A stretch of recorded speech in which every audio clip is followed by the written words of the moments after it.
I'd like to ask you a question that has to deal with social relations between people. And this has been kind of concerning me for the years that I've been associated with you. I know that you say that when we get angry or when we get mad, that it's a weakness within ourselves, and I believe it. But I also know that sometimes when I deal with people, I sometimes get very infuriated by what happens, even though it might be to a large extent my own fault. And I feel sometimes a great anger growing within myself that I wish to express right then and there. In other words, I want to tell them off. So I'd like to know this, Maharishi, and perhaps you can help me.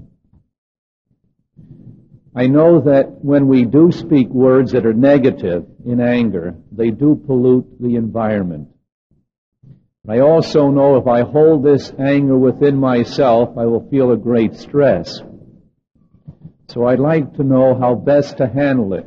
Can I express my anger, or should I somehow or other deal with it in a different manner?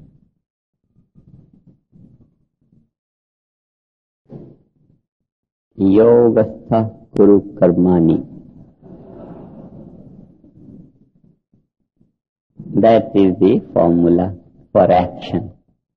What to do, being established in being, perform action. Then what will happen? The self is then established on that level of life which unites everything, which underlies everything. Then everything is more in terms of ourself. Everything is dear. If the finger gets into the ink of the fountain pen, it's the mistake of the finger. We don't cut it down because we know it's a part of our life. It's a part of our life.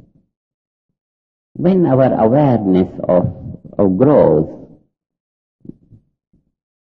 other things are a part of our life.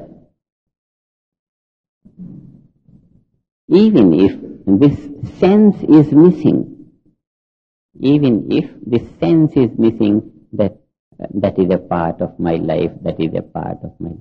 We don't have to have that sense in our conscious awareness. But just as we don't have to have the conscious awareness that the finger is a part of my body. Nobody remembers that. Huh? In our mind, we don't remember that body is mine, finger is mine. No. Spontaneously, the awareness is such that the body is mine and this is mine and this is mine. So, when our awareness is limited to the body alone, then spontaneously, without even remembering or memorizing, the finger is a part of our body, and spontaneously the behavior towards the finger is very intimate, absolutely intimate. Like that, when the awareness broadens, and it does broaden as we dive into being more and more, with the infusion of being more and more, the awareness broadens, and everything spontaneously becomes a part of our being. More and more in terms of that, and more in terms of that. So just as we don't punish the finger for having been in the ink, it's a mistake. Like that, we don't punish someone for the mistake, because it's just a part and parcel. What we do is remove the mistake, remove the ink. No punishment. So the punishment comes with our, first thing, with our inability to have that cordial relationship, to have that sense of oneness and love and dearness, that in a spontaneous manner. It's a level of consciousness. It is spontaneous. It's not a matter of intellect. We don't have to analyze. It's just a spontaneous awareness. And then that is the spontaneity of the feeling, that is the spontaneity of behavior without understanding, even without feeling. That's the level of life. And this is the characteristic of broadened awareness. Broadened awareness. So, what we have to do in order to have ideal behavior with other people, and ideal not only behavior, but ideal perception. Perception. Now, such an ideal perception is most valuable to us. On one side, it is the application of our own level of awareness. On the second, with this application, this kind of awareness becomes more and more established. One thing is the level of our own consciousness. But if we don't apply this level of consciousness to the field of activity, in behavior with others, then this awareness remains dominant.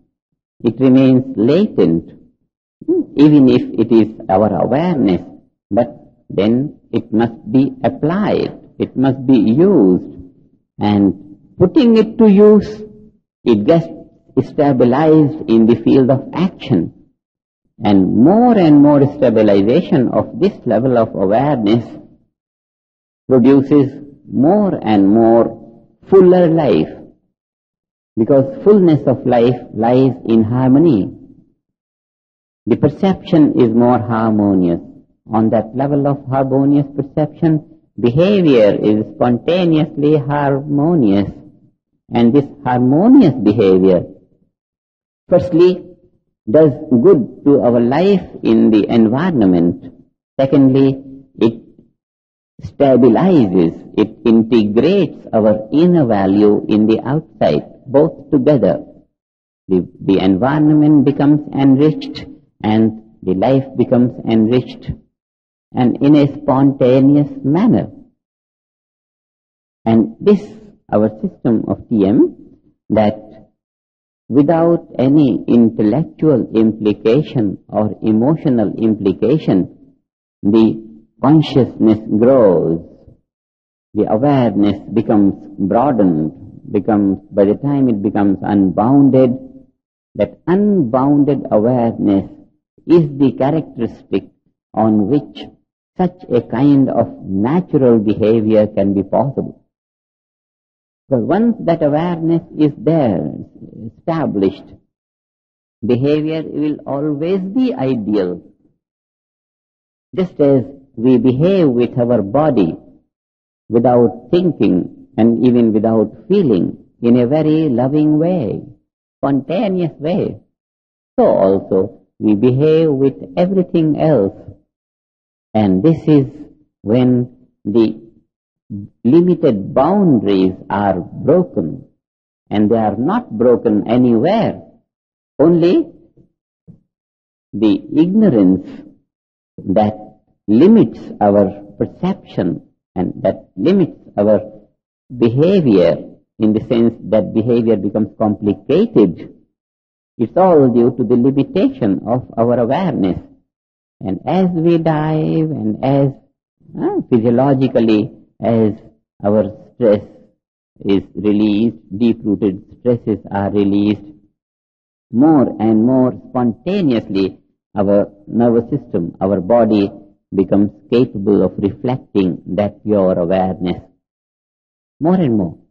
So what we have to do is create a situation so that spontaneously that pure awareness is reflecting from our body, and on that basis, understanding will be so profound, sharp and perfect. Discrimination will reach its height.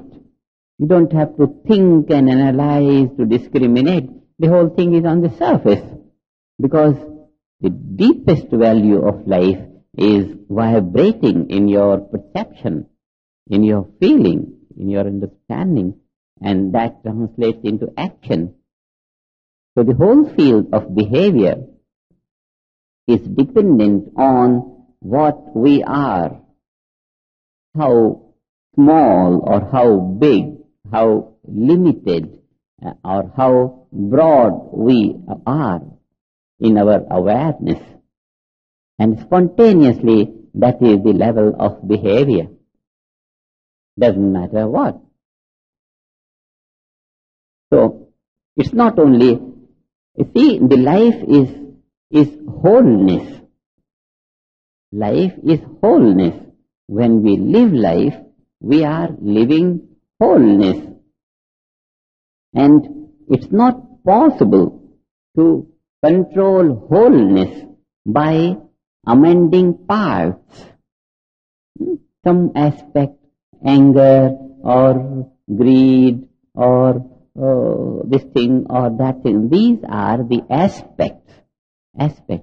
So, the wholeness can neither be amended nor be properly analyzed or understood even by taking care of the parts. On the other hand, parts can be enriched by the blossoming of wholeness. Awareness is wholeness. Perception, behavior, these are the channels of application of that wholeness. So, there is no way to try to improve the parts without improving the totality of our life. That is why the basic thing to improve any aspect of life and behavior is a very, very important aspect of life. To do that, we just broaden awareness. And to broaden awareness, we make use of nothing other than what life is. Life as life, infinite, unbounded, eternal. And therefore, we just open our awareness to that. We open and know it, know what we are. And once we know what we are, there is no restriction, no limitation.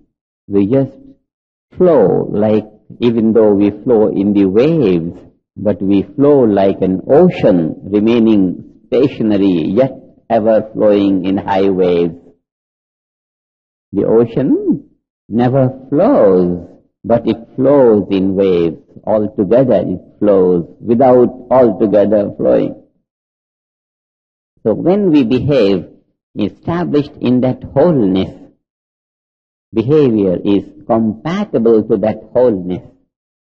And in the wholeness, only evolution is possible. No negativity is possible. Wholeness is the summation of all positivities of life. So, anger or whatever, these are all the resistances, as if resistances for the blossoming of fullness of life. And we handle all that through meditation and action. Meditation and action. Thank you.